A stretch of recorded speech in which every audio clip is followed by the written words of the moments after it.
যে পাই নাই, দ্বিতীয় আর একটা নাম দিব কিভাবে?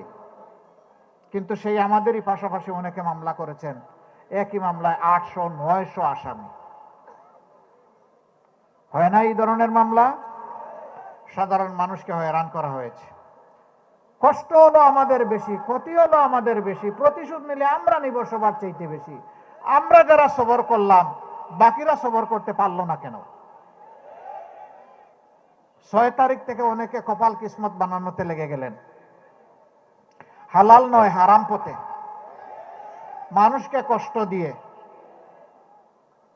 মানুষের কাছ থেকে জোর করে চাঁদা আদায় করে, আবার কি কি জানি কোন কোন জায়গা দখল করে। ওই দখলের জায়গাগুলোর নাম বললে অনেকে আবার গুসা করে। জায়গা দখলে রাখবে কিন্তু নাম বললে গুসা করবে। আমি দখল করেছি তো আপনি আমার নাম বলবেন কেন? সম্মানিত ভাইয়েরা, এটা ভালো লক্ষণ নয়। তাহলে 15.5 বছরের দুঃখ দেখে আপনি যে মজলুম হলেন, নির্যাতিত হলেন, এখান থেকে শিক্ষা আপনি কি নিলেন? কেন আপনি মজলুম হয়ে এখন জালিমের ভূমিকায় অবতীর্ণ হবেন? মজলুম তো মজলুমের দুঃখ বুঝার কথা। আমরা চেষ্টা করছি সেই দুঃখগুলো বুঝার, দুঃখ গুছানোর, মানুষের পাশে থাকা। পাবনাবাসী, আমাদের অঙ্গীকার খুব বেশি নয়, স্পষ্ট। আমরা বলেছি চাঁদা আমরা নিব না। আল্লাহ যদি জনগণের ভালোবাসায় আমাদেরকে সরকার গঠনের সুযোগ দেন, তাহলে চাঁদাওয়ালাদের হাত বন্ধ করে দেব। দুর্নীতি আমরা করব না এবং দুর্নীতিকে আমরা প্রশ্রয় দেব না। এই দুই ভাইয়েরা এখন চিন্তা করবে, হায় হায় আমাদের কি হবে? না রে ভাই, তোমাদেরও ভালো হবে। কিভাবে ভালো হবে?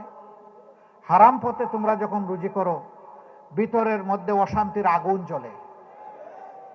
আমরা তোমাদেরকেও শান্তি দিতে চাই, আমরা 18টি মানুষেরও শান্তি চাই।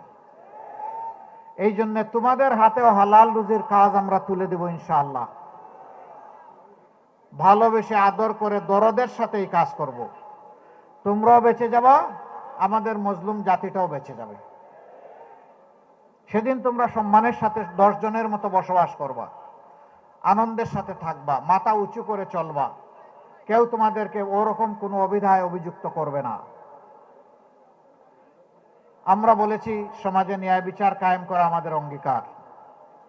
অঙ্গীকার এই কারণে আজকে এখানে দাঁড়িয়ে যে কথা বলতে পারছি, আর আপনারা যে এখানে এসেছেন, যাদের ত্যাগের কারণে এসেছি, তাদের স্লোগান ছিল উই ওয়ান্ট জাস্টিস।